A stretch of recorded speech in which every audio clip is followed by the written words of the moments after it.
Depression is a debilitating condition with a lot of misinformation surrounding it. In fact, many people come to therapy seeking help for their depression, and they ask questions like, I wish I were capable of dealing with life like a normal person. Why is my brain so incompetent? Or I feel so guilty about being depressed when I see that there are so many people who lead a much harder life than I do. Why am I so self-obsessed? And if you've ever been depressed, you know how impairing it can be. Depression can make it hard to get out of bed in the morning and impossible to concentrate because you lose interest in activities you used to enjoy. It's no wonder that depression is one of the leading causes of disability worldwide. And despite its prevalence, there are still some myths about depression that can make treating it difficult. And in today's video, we'll be unpacking some of them.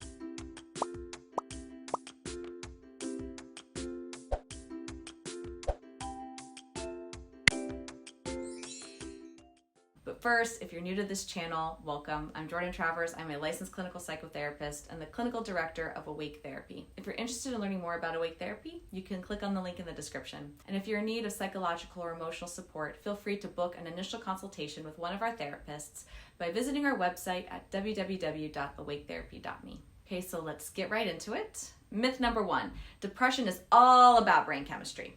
When people think of depression, they think of it as a chemical imbalance in the brain that can be fixed through medication. But this line of thinking shuts the door to several effective models of treating depression. And yes, while it's true that depression is linked to an imbalance of neurotransmitters, there's more to it than just that. Depression often follows troubles in a person's social environment. For instance, people who experience stressful life changes may have significant risk of developing depression. As humans, we are wired to be more sensitive to negative events rather than positive or neutral ones. This is called a negativity bias. Negativity sells, so the media embraces it. Paired with the impact of social media and the internet, this overexposure to negativity explains why many people develop negative thought patterns. And this could also be a precursor to depression. Another situational factor that can cause depression is poor quality of one's close relationships. For example, is this person in an abusive romantic relationship? Does this person have a difficult relationship with their parents? What is their work environment like? When it comes to treating the condition, it's important to look at a depressed person as more than just a sum total of their imbalanced neurotransmitters. While drug therapy is useful,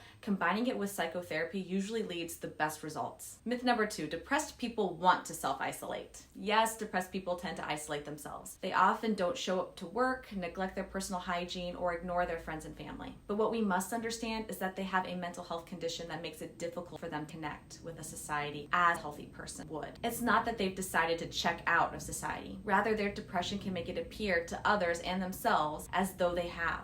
And studies suggest that individuals who are prone to depression are in fact highly sensitive to negative social interactions. Many depressive symptoms like self-isolation can actually be understood as a way to minimize social risk. It is possible that highly sensitive individuals unconsciously respond to difficult social environments by withdrawing into the protective shell of depression. And if you want to help someone who is depressed and isolating themselves, don't offer them toxic positivity. Avoid saying futile things like, it could be worse, or you do you, or just think happy thoughts. Instead, remind them in subtle ways that you care for them. Sometimes depressed people just want to be heard and understood, not fixed. So give them your undivided attention when they decide to reach out. You could also offer help in very specific ways. For example, you could happen to be at their favorite restaurant and call in an order if they want some food brought over. Little gestures of love matter to people, and depressed people are no exception. So in conclusion, it's important to familiarize yourself with the myths surrounding depression. It's a complex mental illness with many different causes and symptoms. And if you think you might be depressed, it's important to talk to a therapist or another mental health professional who can help you get the treatment you need. Remember, there is no shame in seeking help or needing to talk to somebody. Thanks for watching. I hope you found today's content both helpful and informative. Make sure to subscribe to receive updates when a new video is posted. And remember, platforms like YouTube are an excellent way to get information out to others, but it does not take the place of individualized psychotherapy. If you're in need of mental health assistance, whether to talk through a current issue or to create a more prosperous and fulfilling life, you can book an initial consultation using the link in the description. I look forward to speaking with you soon.